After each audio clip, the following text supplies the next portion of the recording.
Hello everyone and welcome to a latest episode of my vanilla let's play.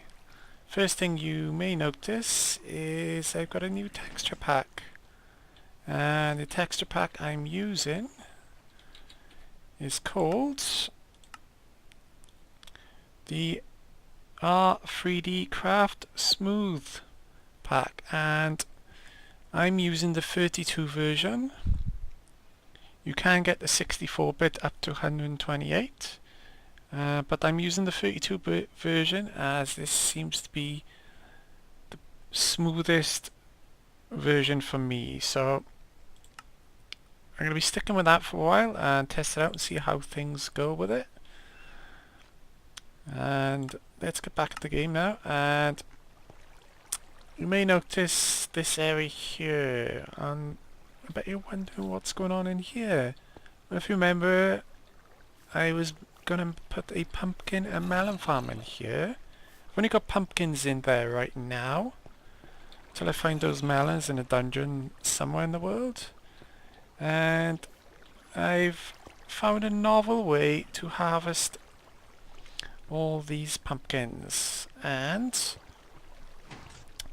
you may notice there that as soon as they grow they get harvested. And how are they getting harvested, you may wonder? Well, let me just go up top and show it out. I'm really liking these textures. Anyway, let's get up here now. So yeah, so I got myself a villager, and I got myself Jeff the zombie. So this is how I'm doing my harvesting, using pressure plates and pistons. So basically, I found this video on YouTube and I copied the idea. I put it into my design. I'll leave the link below so you can see the original video. So I built my version of it, and basically how it works is using the AI of these zombies, the pathfinding, and what it does is you've got two pistons here wired up to a pressure plate. As soon as this pumpkin grows onto here, the zombie has a path to get out.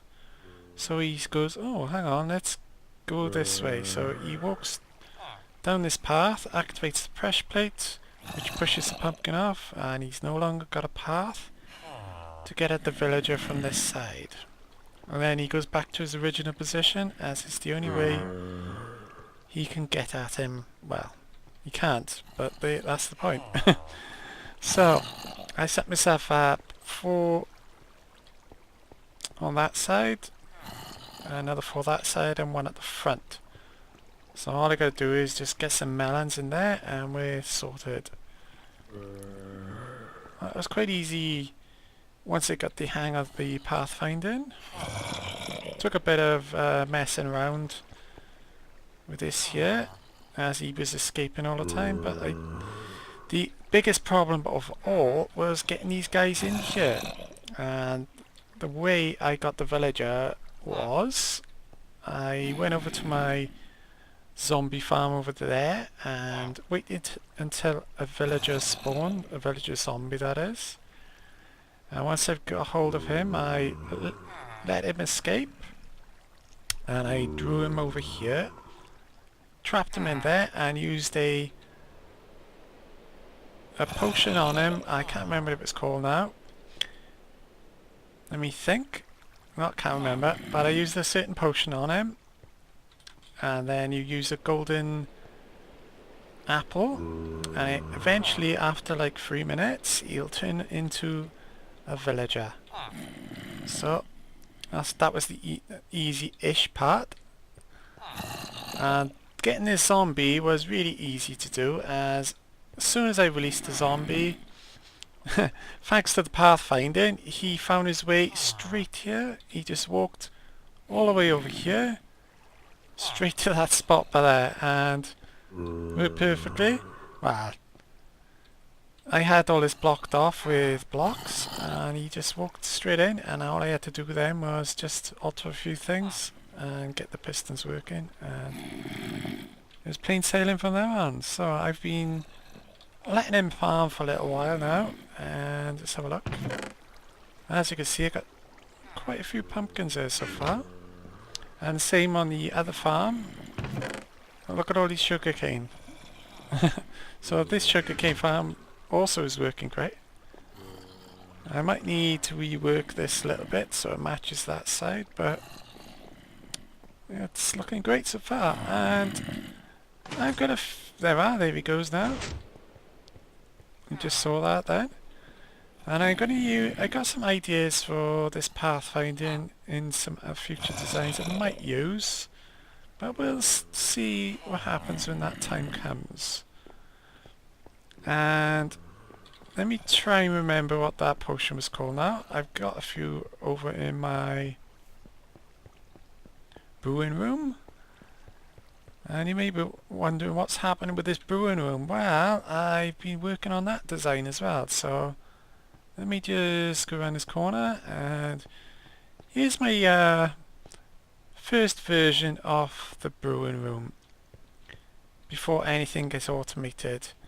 So we got a brewing stand here. It's basically the same. I just change around some of the blocks and set up some areas for future brewing stands.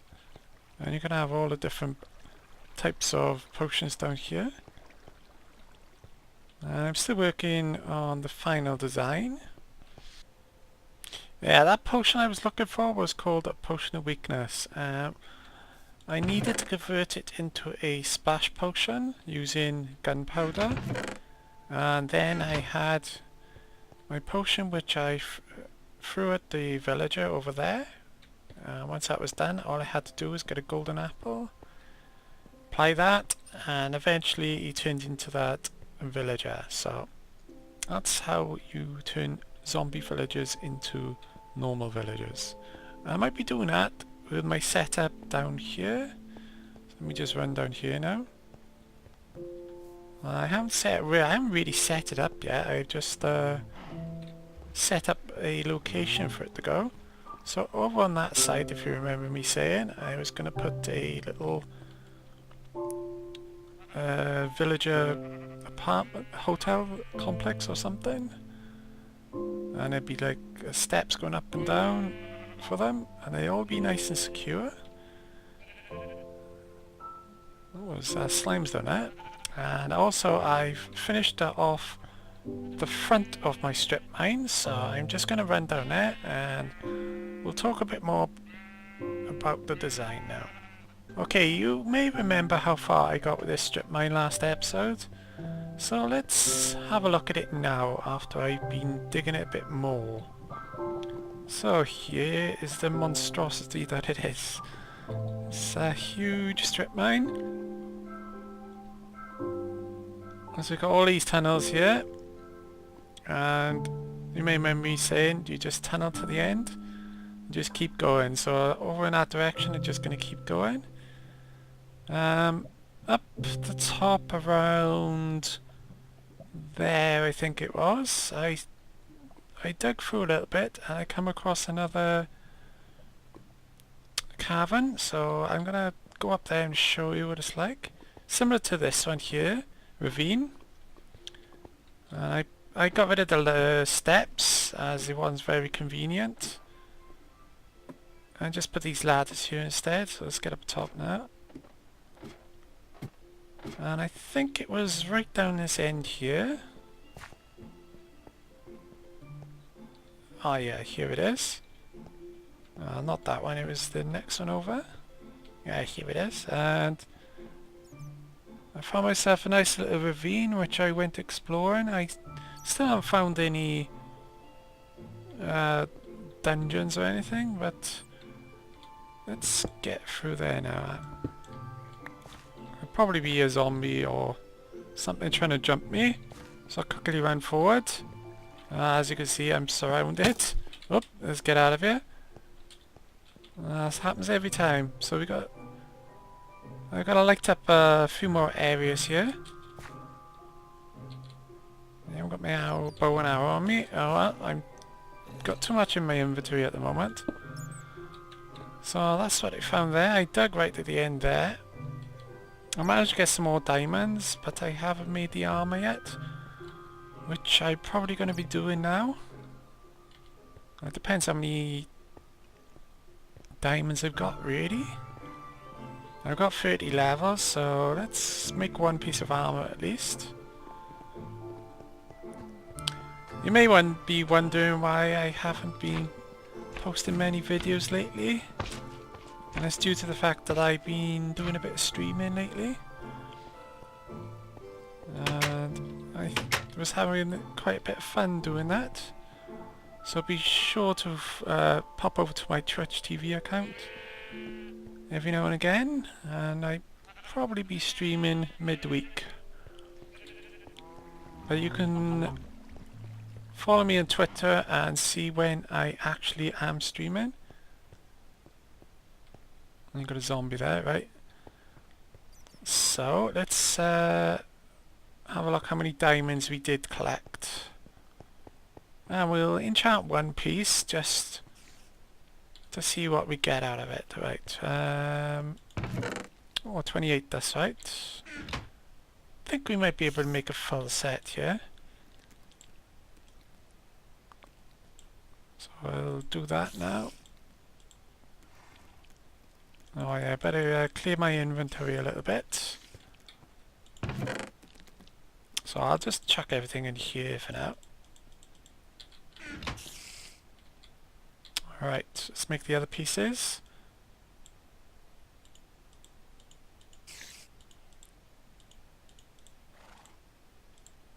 And of course we need our boots. And a helmet. Oh, we got plenty. And there's our full set. That's... put that back in there. And next up we need to enchant one piece. So I think we'll enchant the chestplate version first.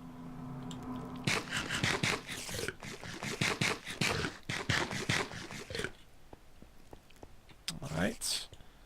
So let's hope we get lucky here. And a good tip for doing this is using an arrow. Oh, it doesn't work. Ooh. Oh yeah, just use a bit of coal will do instead.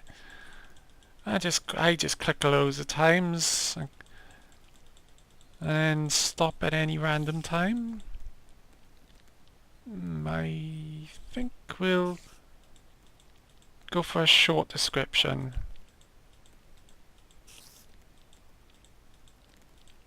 Right, 5, 4, 3, 2, 1.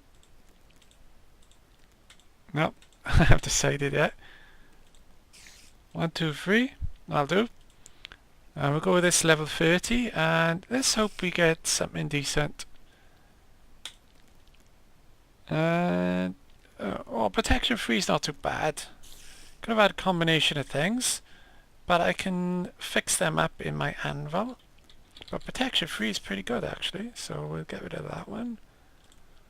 Put that baby back in there, so let's get the other pieces on now. Hey, look at that. Excellent. Right, so we can get rid of our other armor now and put that in our chest. These pesky endermen. Every time I try to do something, they get in my way. Right. I think I got space. You may notice I've got some other horse armor. I found these over in that village. You saw in a previous episode. There's a village about that way, about 100 blocks or so. And he's on the map. I think it was on the map. Where did I put the map? Oh, that's right. I was going to make a map room. I put the map here somewhere. There it is. Let's take a look at the map now. And looking at where I am, if you go north a bit, say about there. I think it was up here somewhere. There is a village, and I think that's where it was. And I just popped there to get some of the stuff from the village. You want too much in that chest, only the horse armor and a few pieces of iron and so on. But yeah, we're doing well so far. So I've just got to now fix up a few more things here and go over to the nether.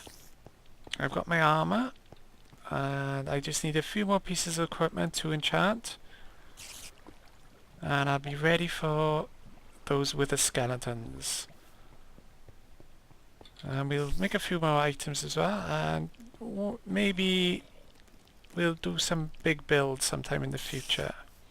But for now, I'm going to leave the episode there as a bit of an update as what I've been up to. And I'm just going to get busy now making some potions and so on.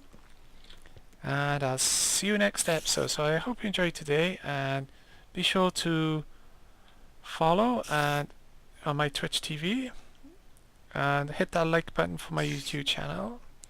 And I'll see you in either